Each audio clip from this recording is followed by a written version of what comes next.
Most poker pros pride themselves in their ability to make big laydowns.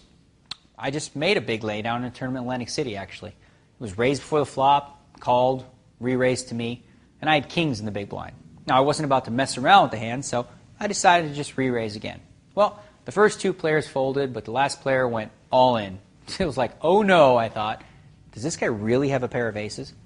After giving it some serious thought, I finally decided to fold the second best possible hand before the flop. Now, that is a big laydown, right? Was I right? Well, unfortunately, the player showed me his hand, and I saw that he had pocket queens.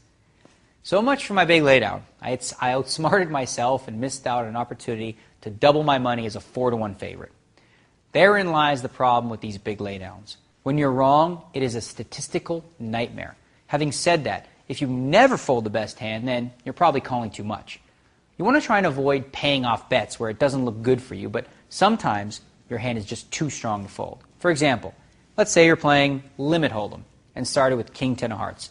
The final board reads jack of hearts, 6 of hearts, 9 of hearts, and a deuce 7, giving you the second nut flush. Only the ace high flush could beat you.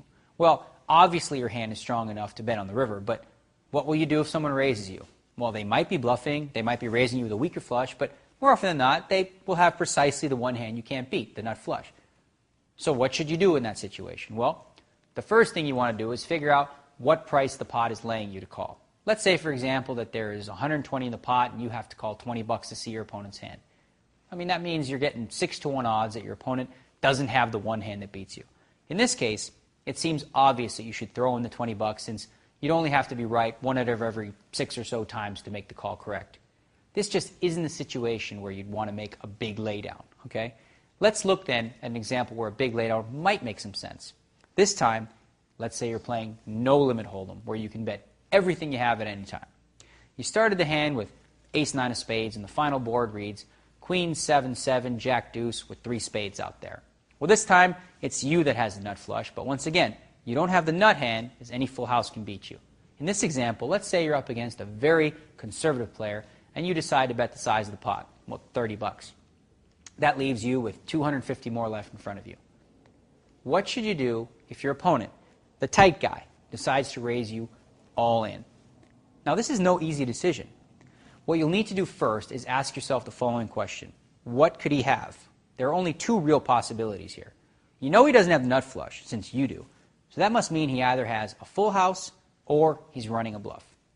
The next thing you need to do, as in the other example, is to count the size of the pot and figure out what your pot odds are. Well, there was 90 bucks in the pot, plus an additional 250 that your opponent has raised you.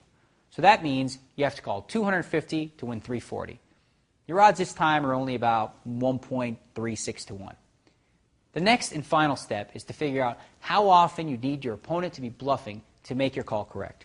In this case, you need your opponent to be bluffing about 42% of the time. Confused yet? Okay, well, the good news is that you don't have to be that precise with your math.